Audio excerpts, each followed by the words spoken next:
कैसे इस शकट के भार के नीचे दब जाता है तेरा कोमल तन।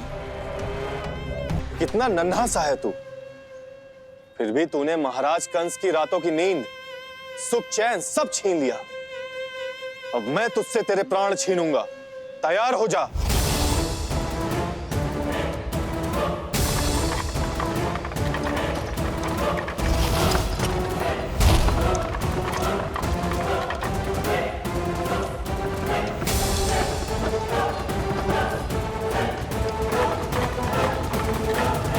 ये क्या हो रहा है?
प्राण कब इसके तन से विदा ले लेंगे इसे पता ही नहीं चलेगा। ताई जी!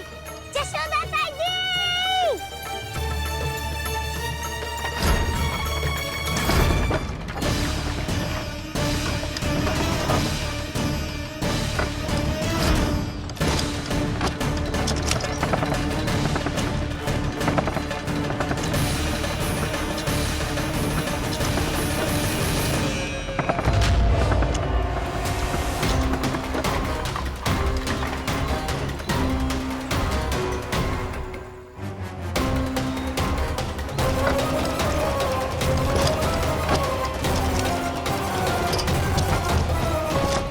निद्रा देवी, समय हो गया है।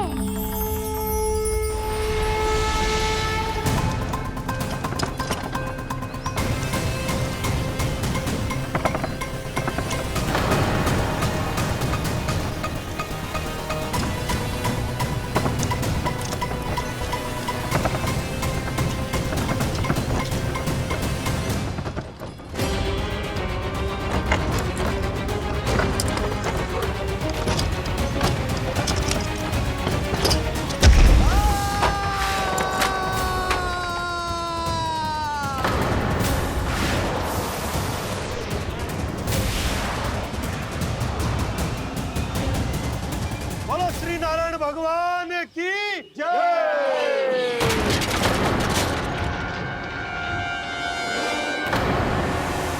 यशोदा ताई जी, जल्दी आओ।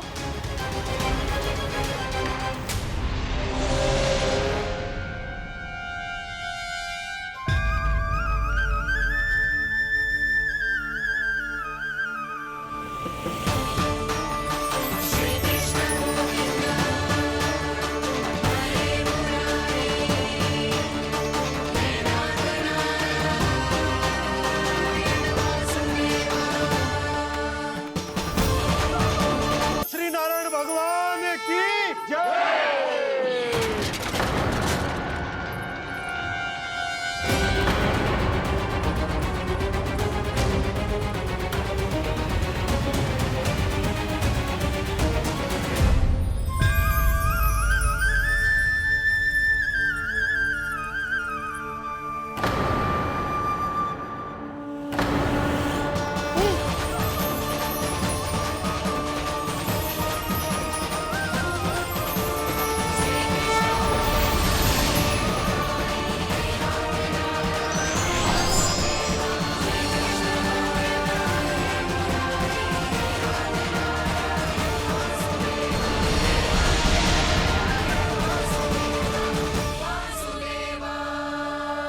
प्रभु,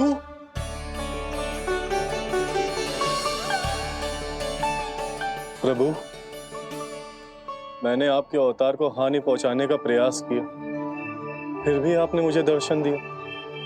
देने ही पड़े। तुम्हें मेरे चरणों का स्पर्श जो मिल गया, तुम्हें आश्चर्य हो रहा होगा।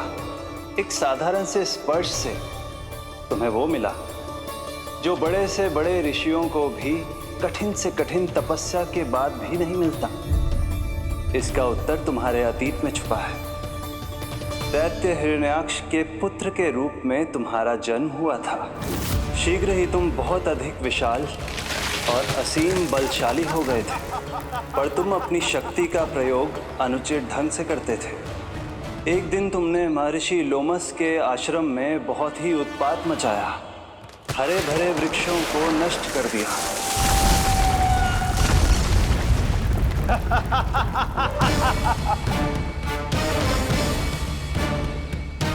देख क्या रहे हो ऋषिवर? ये विशाल वृक्ष भी मेरे इस विराट तन के आगे कुछ भी नहीं है। जिसे स्वयं अर्जित तक नहीं किया, उस तन पर इतना अभिमान। तो सुन ले, जिनसे तेरा तन बना है, उन्हीं पंच तत्वों में इसी क्षण ये विलीन हो जाएगा। ये मेरा श्राप है तुझे, मेरा श्राप है तुझे।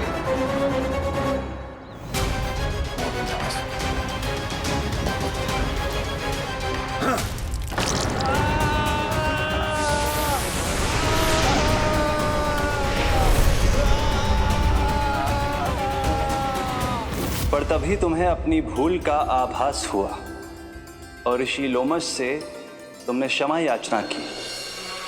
क्षमा करे ऋषिवर, क्षमा करे। मैं मूर्ख, अभिमानी हूँ, अज्ञानी हूँ, परंतु आप तो दया के सागर है। कृपा करे ऋषिवर, कृपा करे। बिना तन के मैं कैसे जीवित रह पाऊंगा? तुम जीवित भी रहोगे और अपने दैनिक कार्यों का संचालन भी कर पाओगे, किंतु सजीव प्राणियों या निर्जीव वस्तुओं की सहायता से। ऐसा जीवन तो मृत्यु के समान है ऋषिवर। इससे अच्छा है आप मुझे जीवन से मुक्ति दे दो। मुक्ति भी अवश्य मिलेगी तुम्हें, पर जब तुम परम प्रभु श्री हरि नारायण के चरणों का स्पर्श करोगे, चरणों का स्पर्श करोगे। और यही नहीं शक्तासुर, कल जब तुम मुझे खोज नहीं पा रहे थे, तब भी तुमने हार नहीं मानी। 7 प्रहर तक 7 बार मेरी और मेरे गोकुल की परिक्रमा की। इस क्रम में तुमने अनजाने में ही अपना पश्चाताप पूरा किया और पुण्य अर्जित कर लिया। इसलिए मैं तुम्हें मोक्ष प्रदान करता हूं। इसलिए मैं तुम्हें मोक्ष प्रदान करता हूं।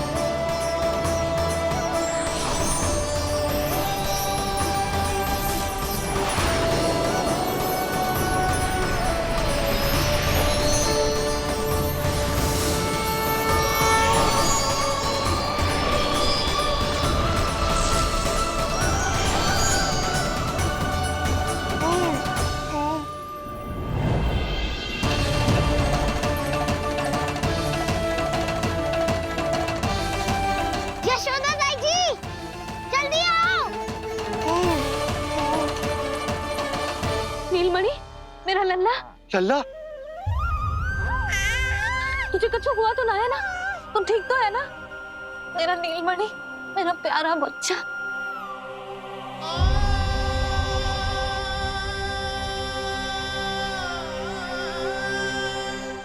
भोला, बंसी, ये सब क्या है?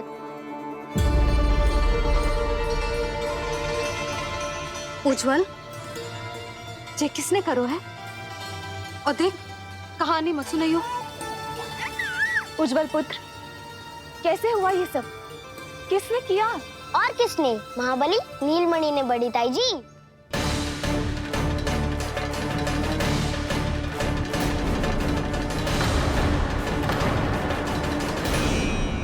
जी क्या बोल रहे हो? सच्ची सच्ची बता। लो, फिर फंस गया उज्जवल। मैं सच्ची कह रहा हूँ। अचानक तीव्र वेग से वायु चली। फिर ऐसे लगो जैसे कोई भूकंप आ रहा है। और फिर जब मैंने देखा तो ये सकट अपने आप हिल रही थी, खड़खड़ खड़खड़ खड़खड़ खड़खड़।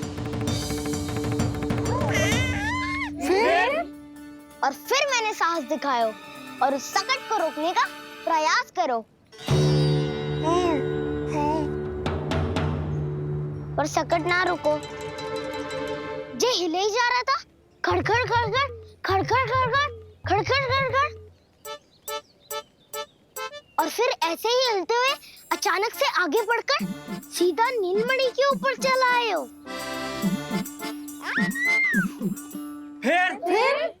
फिर सकट भी हिल रहा था, खड़खड़ खड़खड़, और सकट का सामान भी हिल रहा था, थरथर थरथर। ऐसा लगो जैसे सकट नीलमणि को कुचलने को।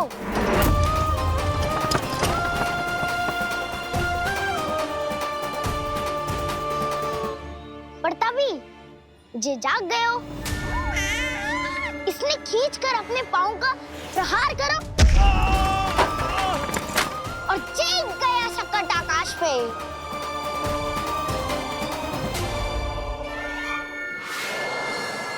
और फिर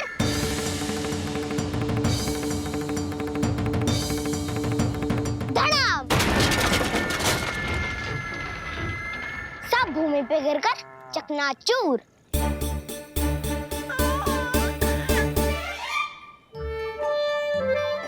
मैं सच्ची कह रहा हूँ ताई जी, नीलमणि के पैर का स्पर्श होते ही वो सकट ऐसे वायु में उड़ी जैसे कोई फूल। अच्छा, और जो तेरे हाथ में ये माखन है, ये भी अपने आप उड़ के आ गया होगा ना? हाँ, मैं सच्ची कह रहा हूँ। सदा बड़पोलापन, ये अच्छी बात ना है लल्ला। सत्य बता। मैया, मैं सत्य बोल रहा हूँ। ये सकट अपने आप ही आयो था और नीलमणि के प्रहार करते ही दूर जा गिरो। अरे, ये बड़बोले से पूछने से अच्छा है कि हमें स्वयं विचार करना चाहिए कि ये सकट टूटा कैसे। हाँ नंदराज, हाँ, हम भी आरती के लिए भीतर चले गए थे। हाँ। अरे, आप सब मेरा विश्वास क्यों ना कर रहे हो? नीलमणि के प्रहार से ही उज्जवल, सकट बहुत पुराना था, पहिया ढीला होकर खुल गया होगा। यशोदा, अनेक कारण हो सकते हैं, चिंता करने की कोई आवश्यकता ना है। मैं चिंता क्यों करने लगी भला? मेरे नीलमणि के गले में रक्षा वाला कंठक पहले से ही है, और हम ये सब पूजा पाठ इतने विधि विधान से इसी के लिए तो कर रहे हैं, है ना पंडित जी? हाँ रानी जी। तो बस फिर मेरे लल्ला को कछु क्यों होने लगो? और आप सब स्वयं ही देख लो ना, जे इतना बड़ा सकट टूट के बिखर गया है, किंतु मेरे लल्ला को एक खरोच भी ना आई। इसका अर्थ तो यही है ना कि हम जो भी कर रहे हैं सही कर रहे हैं। मुझे चिंता करने की कछु आवश्यकता ही ना है। चलो सब भीतर चलते हैं। हाँ हाँ, लल्ला को भूख भी लगी आई होगी। चल।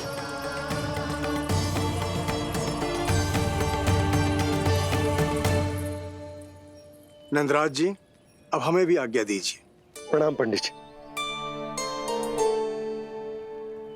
ध्यान कहाँ था तुम दोनों का? और अधिक सावधान रहने की आवश्यकता थी ना?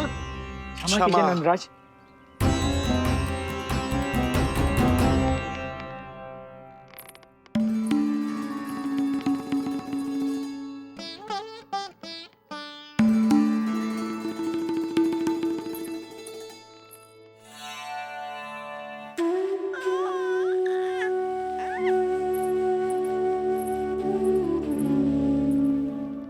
यशोदा, क्या हुआ?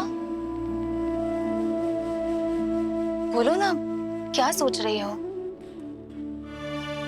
मुझे बहुत चिंता हो रही है जीजी। मेरे लल्ला के साथ कुछ ना कुछ दुर्घटना होती रहती है। अरे, अभी बाहर ही तुम सबको समझा रही थी, अब भीतर आते ही क्या हो गया तुम्हें? बाहर समझाने वाली मैं ना थी जीजी, वो तो गोकुल की रानी जसोदा थी, किंतु भीतर से मैं अपने नीलमणि की मैया हूँ, बस। और एक मैया को कितनी चिंता होती है, से आपसे अधिक कौन जान सकता है।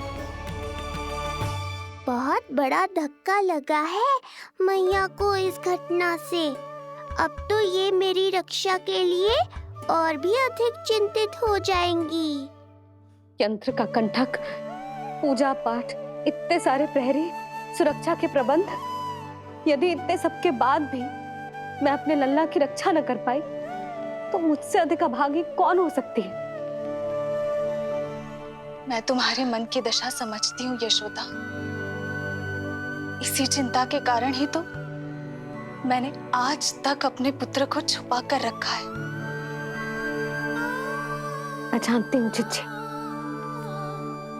मैं समझती हूँ। मैंने तो नीलमणि के लिए इतने सारे संस्कार भी करो है, पूजा पाठ की है,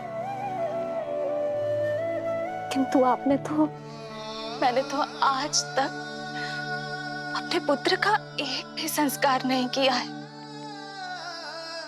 आंसू पोंछ लीजिए बड़ी माँ, शीघ्र ही सब कुछ ठीक हो जाएगा।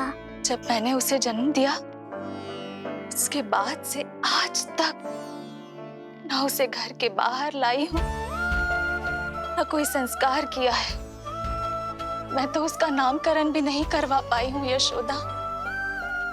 उसके जन्म के समय स्वामी ने यह संदेश भिजवाया था कि उस कंस को हमारे पुत्र के बारे में तनिक भी भनक नहीं पड़नी चाहिए। तब से आज तक भय के छाव में जीती आई हूँ कि वो कंस कहीं हमारे पुत्र को भी ना मार दे, जैसे देवकी के सारे संतानों को मार दिया है।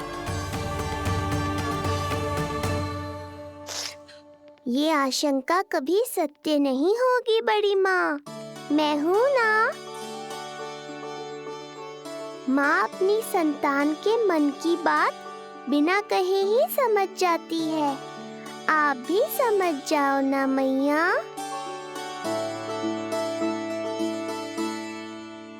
चिच्ची, हमें रोना ना चाहिए।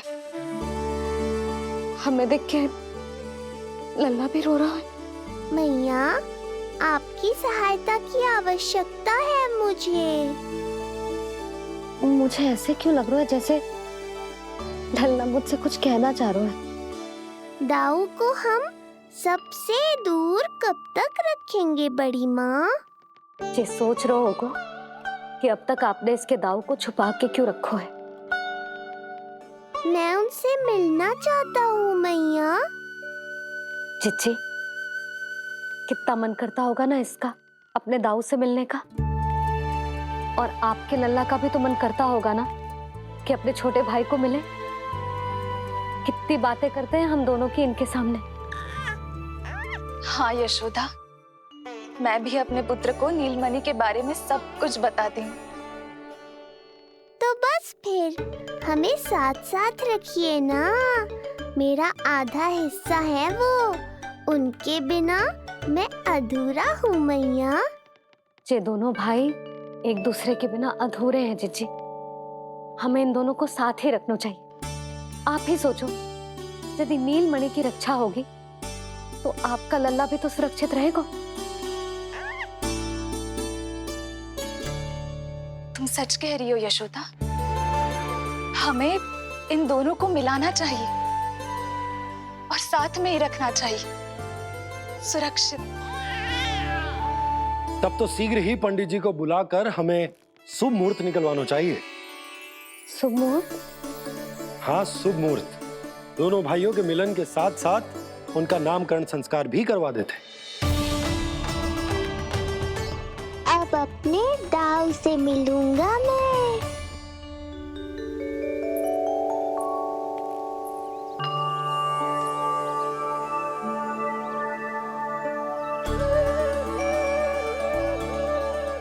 ऋषिवर की दिव्य आभा के कारण ये वातावरण कितना शुद्ध, कितना पवित्र लग रहा है ना। हाँ देवकी, इनका तेज ही ऐसा है कि इनके निकट केवल पवित्रता ही वास कर पाती है। किसी भी प्रकार की दुष्टता इनके पास जाने से पहले ही नष्ट हो जाती है।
इनका तेज ही ऐसा है कि इनके निकट केवल पवित्रता ही वास कर पाती है। किसी भी प्रकार की दुष्टता इनके पास जाने से पहले ही नष्ट हो जाती है। यदि महर्षि की इच्छा के बिना मैंने भीतर प्रवेश किया तो कहीं ये मुझे श्राप ना दे दे। नहीं नहीं, इससे तो अच्छा है कि मैं यहीं आश्रम के बाहर रुकूं और यहीं से इन दोनों पर दृष्टि रखूं।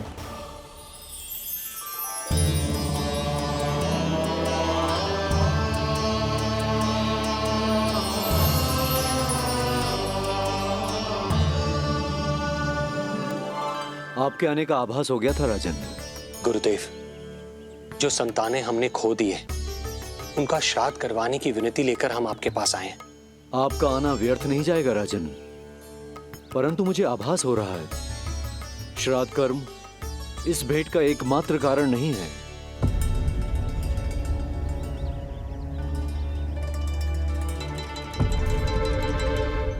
आपको उसकी या कंस की चिंता करने की कोई आवश्यकता नहीं है। निश्चिंत होकर बताइए कि आपकी इच्छा क्या है। गुरुदेव, वर्तमान में मेरी प्रथम पत्नी रोहिणी पुत्र सहित गोकुल में निवास कर रही है। हमारे उस पुत्र का और भाभी यशोदा के पुत्र का नामकरण संस्कार करवा दीजिए। बस यही हमारा सौभाग्य होगा। मुझे कुछ सुनाई क्यों नहीं दे रहा है? देवी रोहिणी से उत्पन्न आपका पुत्र यादव कुल का राजकुमार है और यादवों का गुरु होने के नाते उसका संस्कार कराना हमारा कर्तव्य है। परंतु यशोदा पुत्र का नामकरण वो आप मुझसे क्यों करवाना चाहते हैं?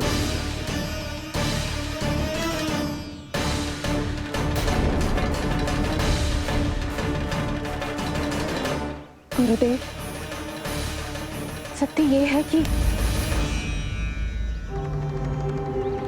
रुक क्यों गई रानी देवकी? आपके मन में जो कुछ है कहिए।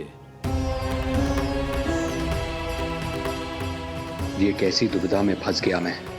यदि मैंने गुरुदेव को यशोदा पुत्र का सत्य बताया तो कंस को भी पता चल जाएगा, और यदि नहीं बताया तो कहीं ऐसा ना हो कि ऋषिवर ही बुरा मान जाए।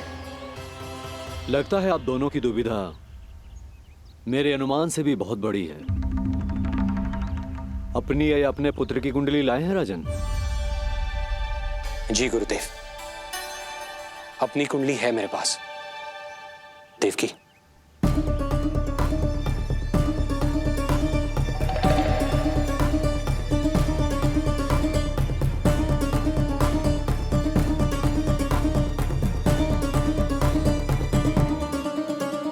जो रहस्य आप नहीं बता पा रहे हैं राजन, वो ये कुंडली बताएगी।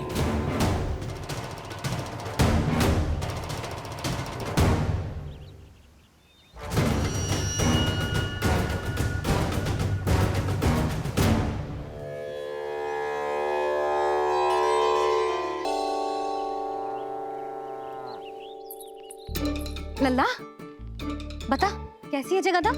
मैया को हो क्या गया है आज? देख, सही सही बताइयो।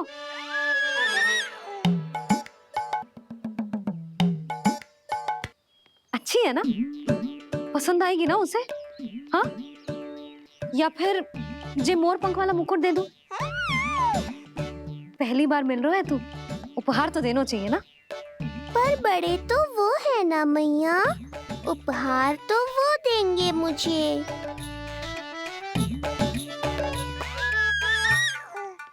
ना ना, मोर पंख वाला मुकुट तो मेरे लल्ला का है ना, जे ना दे सकते।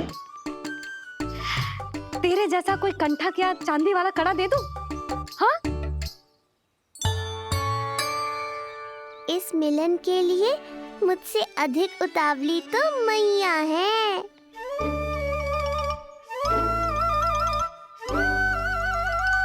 अच्छा, जे उपहार छोड़, तू तो जे बता कि तू उसे बुलाएगा क्या कह के? अन्य सभी के जैसे बड़े भैया या गांव वालों के जैसे दद्दा बुलाएगो, या फिर बड़े नगरों में जैसे बुलाते हैं ज्येष्ठ भ्राता बुलाएगो, या फिर प्रेम से बुलाएगो ताऊ दाऊ बुलाएगो ना?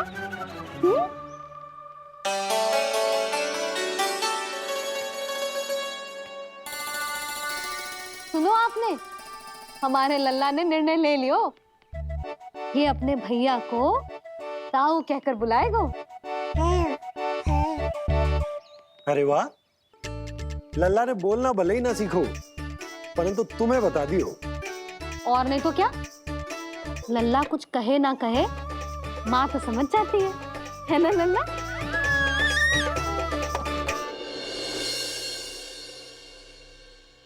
और इसने दाऊ वाली बात पे हाँ भी की है। हाँ हाँ तो सदानंद जी ने भी कर दी है। लो, मैं तो भूल ही गई। क्या कही पंडित जी ने? बता तो ना यशोदा, बाहर से आया हूँ, हाथ पैर तो धो लूं। हाँ, दे लो। अब बताओ, कब का मुहूर्त निकालो है? तनिक हाथ मुंह पोंछ लो। अब बताओ क्या कही उन्होंने? यशोदा थक गए हूँ, तनिक सांस तो लेने दो। बाहर से आया हूँ, जल ना पूछोगी?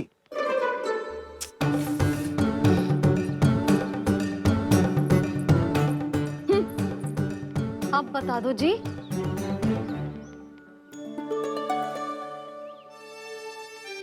बाबा अब बता भी दो, नहीं तो खेल खेल में खेल हो जाएगा। हाँ बताओ।